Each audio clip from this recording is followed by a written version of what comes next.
بسم اللہ الرحمن الرحیم۔ اللہم صلی علی محمد و آل محمد وبارک وسلم کما تحب و ترضی لہ۔ السلام علیکم ورحمۃ اللہ وبرکاتہ۔ درود ابراہیمی کے حوالے سے ایک بھائی کا بہت ہی خوبصورت مشاہدہ ہے۔ بھائی بتاتے ہیں کہ مجھے زیارت رسول پاک صلی اللہ علیہ وآلہ وسلم کا بہت شوق تھا۔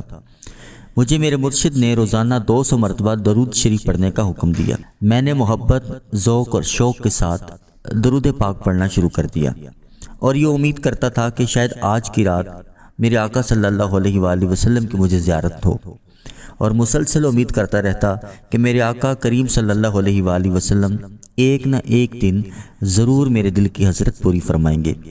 پس ایک رات میرے مقدر کا ستارہ جاگ اٹھا اور تاجدار مدینہ سرکار دو عالم صلی اللہ علیہ وآلہ وسلم نے مجھ خطا کار کو اپنی زیارت بابرکت سے نوازا۔ رات کو میں درود پاک پڑھتے پڑھتے سو گیا۔ عالم رویا میں کیا دیکھتا ہوں کہ درود پاک ورد کر رہا ہوں، اتنے میں میرے آقا کریم صلی اللہ علیہ وآلہ وسلم تشریف لاتے ہیں اور آپ صلی اللہ علیہ وآلہ وسلم اپنے دونوں پاؤں مبارک مجھ گناہگار کے سامنے کرتے ہوئے فرماتے ہیں کہ یہ لو اپنا شوق پورا کر لو۔ جب میں نے نبی کریم صلی اللہ علیہ وآلہ وسلم کو اپنے سامنے دیکھا تو میری خوشی کی کوئی انتہا نہ رہی اور میں فوراً آقا کریم صلی اللہ علیہ وآلہ وسلم کے قدموں میں گر گیا۔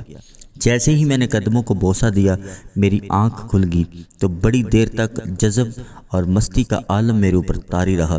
یہ سب درود ابراہیمی کی برکت سے ہے، درود کی برکت سے ہے۔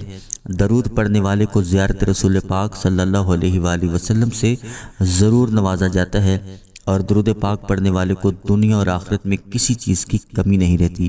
آپ کو، مجھے، اللہ کریم ہم سب کو درود پاک پڑھنے والا، پڑھوانے والا بنا دے، اس پہ استقامت عطا فرمائے۔ اگر آپ کے پاس درود پاک کے حوالے سے کوئی مشاہدات ہیں، کسی وظیفے کے حوالے سے، ہمیں ضرور ہمارے نمبر پر واٹس ایپ کریں، انشاءاللہ مخلوق کو فائدہ ہوگا۔ اگلی ویڈیو میں پھر حاضر ہوں گے، جب تک کے لیے اللہ حافظ۔